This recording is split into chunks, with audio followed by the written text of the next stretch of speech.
In our news bulletin for this evening, Nuit is reviewing its building code with recommendations received for consideration and proposed wider consultations with the public. Telkom Nuit is working to upgrade services as well as their policies dealing with customers. Nuit is set to host the 4th Nuit Arts and Cultural Festival that starts tomorrow, but there are a few businesses who are slightly concerned due to a clash of some events that could affect turnout to tomorrow evening's concert. The Ekalisia Youth Fellowship Fun Day was a success with a great turnout to the event held in Tongotonga on Easter Monday.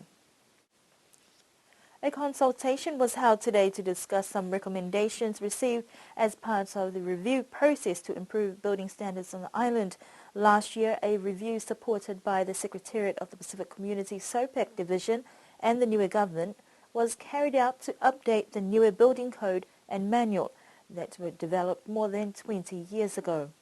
Since then, a report with recommendations has been received for consideration and a discussion held today to get views on some of the concepts and issues raised. The recommendations that we received together with the rest of the documents from the consultants that did the exercise. There's some few major issues that we need to discuss among ourselves and approve before we go ahead with finalizing the code, the review of the code. One thing about one of the issues that we were discussing today, among other issues, was the Building Code Act that was developed in 1990. Yeah, 1990. And one of the additions to that act was the warrant of fitness for the houses, for the buildings, so to speak. It's a bit difficult for us to, when we put that issue on the table to discuss, because of the ability of the people to pay for those upgradings of the houses to comply with the code itself. The recommendations came was for the new buildings going forward, but we felt that the concern now is mostly on the old buildings built in the 1960s because of the lives of the people at risk during disasters like a cyclone. So we had some lengthy discussions around that subject, and I think we decided that we should seek people's opinion on this. So we have decided to go through the British councils, through them to get the responses from the people. What do they think about the concept of warrant of fitness? And this is where we are with that at the moment. We are going to the British councils. The other recommendations is the home building manual.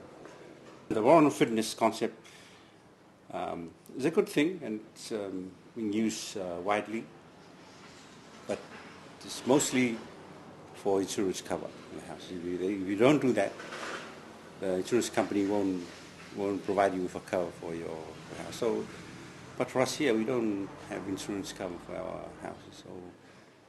So that's why we want to seek opinion from the people for us to put that into law. Because once we put it in the act, it's difficult to take out. Or if we put it in the act, we must enforce it. Other issues that were also raised made mention of the derelict houses, land titling issues, town planning, amongst others. A suggestion has also been put forward to rename the building manual to something more user-friendly, that is, the Home Solutions Handbook. Director of Utilities David Talangi says that they will be looking to bring in an engineer to assess the state of houses on the island before finalising the building code and act in June. Telkom Niue services are undergoing upgrades and policies are in place to protect the department and its customers.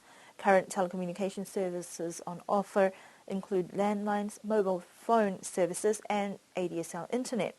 There have been several disruptions to services to customers over the past few months that Telkom staff have been working to resolve.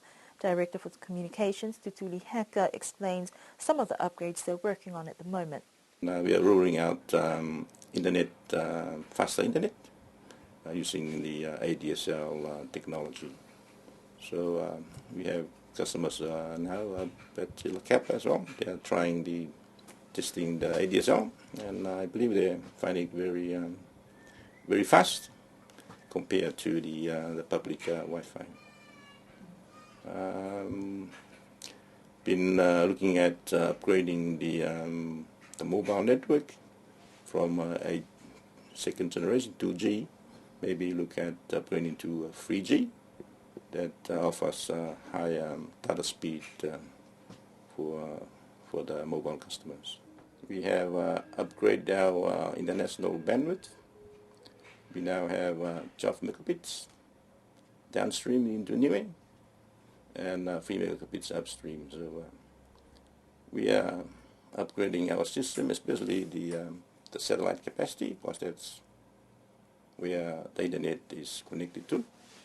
So but at the end of this month, we have another schedule for upgrade of the satellite bandwidth from 12 meg to 20 megabits in November of this year. With approximately 80 customers using the ADSL network, Telkom Niue is looking at ways to generate more interest. Starting this month until the end of May, the installation cost for new ADSL customers will be at half price, and capped calls to New Zealand and Australia will cost almost $10 for up to an hour. Mr. Heka says that on a case-by-case basis, they will be able to waiver the monthly rental fees or costs in genuine cases where telephone services are not working properly for an extended period of time, but customers need to inform them. In case situation where customers traveling overseas for a longer period of time, it's advisable for them to let us know. There are situations where the customer will be off the island, but the phone will be connected and people at home will be using that phone. So when she comes back, or however she comes back, she will get a bill for that month for how long they're away. So it's best to let us know what arrangements to make, or if request for disconnection while overseas, we can do that. It simplify things afterwards for any disputes or arising from those situations. Customers who are travelling overseas for long periods of time need to inform the department and make arrangements so their phones will not be disconnected. And Mr. Heka says that if customers have any queries or if there are any faults with equipment or services, they should inform Telkom as soon as possible so they can resolve those issues. The 4th Niue Arts and Cultural Festival officially opens tomorrow, and a fair bit of work is going into getting the festival venue at the commercial centre spruced up. Today, the main marquee has been set up and stages are going into place, but the festival hype is building with the expectation as more groups and individuals arrive tomorrow. However, despite planning and work that has gone into some of the events, it appears that there are some activities that will clash with an event that a few local businesses have invested time and resources to promote. A lot of businesses who've helped this event happen, so our sponsors, Talo Heights, Double M, New Way Rentals, just want to thank them for their support. We want to continue doing events at Pacific Way Bar. Basically, Willie's never been to New Way. It's his first time here, so the focus will just be on having a great time with live music. We also booked Island Pride and J-Love just to get the locals involved. We just want to have a great time, positive energy and vibe, and yeah, just celebrate. Willie's so excited to come to the islands. He's from Tonga, and he lives in Brisbane. But yeah, I mean, he's excited to see what Niue is and eat the food and enjoy everyone's company. So I think it's good that there's so many events happening during the festival.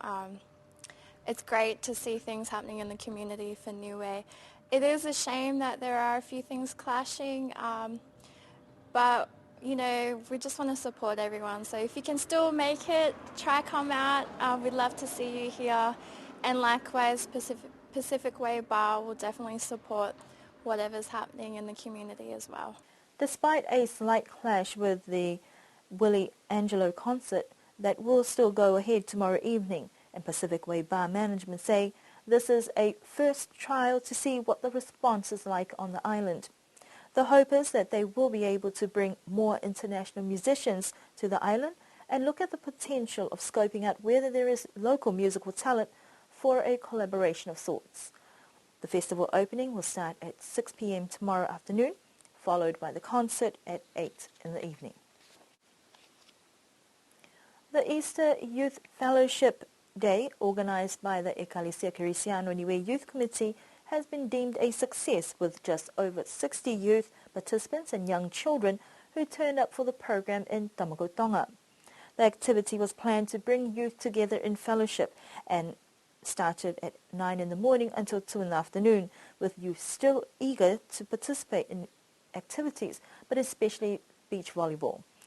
We spoke to one of the youth leaders about the benefits of being involved in such programs.